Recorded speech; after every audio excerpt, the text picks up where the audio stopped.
रामकृष्ण हरी. बोरी बुद्रुक खोडद जिल्हा परिषद गटामध्ये होऊ घातलेल्या निवडणुकीसाठी अपक्ष उमेदवार म्हणून सौ कविता संदीपान पवार या निवडणूक लढवित आहेत.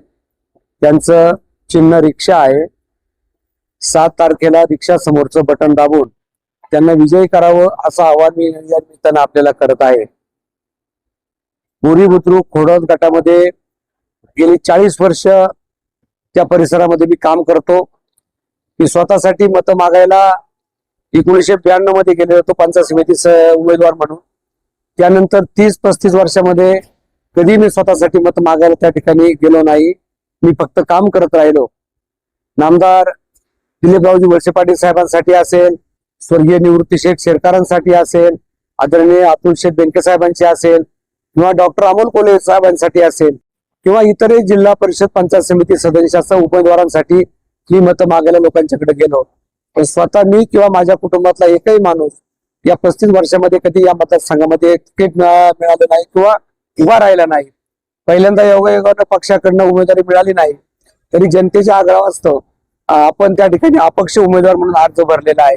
मला या गटातील सर्व मतदारांना, ग्रामस्थांना, माझ्या जीवाभावाच्या सर्व कार्यकर्त्यांना या निमित्ताने एवढीच विनंती करायची, गेल्या 30-35 वर्षामध्ये जी मी तुमची प्रामाणिकपणे त्या ठिकाणी सेवा केलेली आहे, तुमच्या सुखदुःखामध्ये सहभागी झालो, तुमच्या घरापर्यंत विकास कामं घेऊन आलो, गावचा विकास असेल, परिसराचा विकास असेल, हे सगळं करण्याचा मनापासून आणि प्रामाणिकपणे प्रयत्न केला.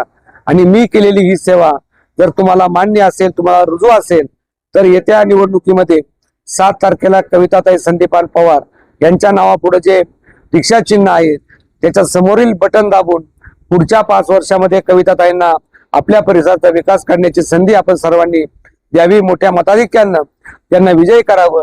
जसं मी मागच्या 40 वर्षापासून काम करतोय असं इथून पुढेही जरी कविताताई जिल्हा परिषदला निवडून आल्या, सभागृहामध्ये त्या प्रत्यक्षपणे जाणार आहेत. मी काय सभागृहामध्ये जाणार नाही, परंतु जरी सभागृहामध्ये गेलो नाही तरी सुद्धा या परिसरामध्ये जी विकास कामं, ज्या कामांचं अभिवचन निवडणुकीच्या प्रचार दौऱ्याच्या निमित्तानं मी आपल्याला दिलेलं आहे, ते अभिवचन पूर्ण करण्यासाठी निश्चितपणे मी कटिबद्ध राहील एवढा विश्वास या ठिकाणी देतो.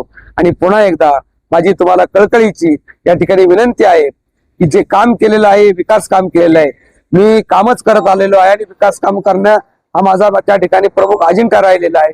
आणि म्हणून विकासाला तुम्ही मतदान करा एवढंच आव्हान या निमित्तानं करतो. आणि ऑटो रिक्षा समोरील बटन दाबून कविताताईंना प्रचंड मताने विजय करा असं विनम्र आव्हान मी आपल्याला करून मी माझे 2 शब्द या ठिकाणी संपवितो. जय जय रामकृष्ण.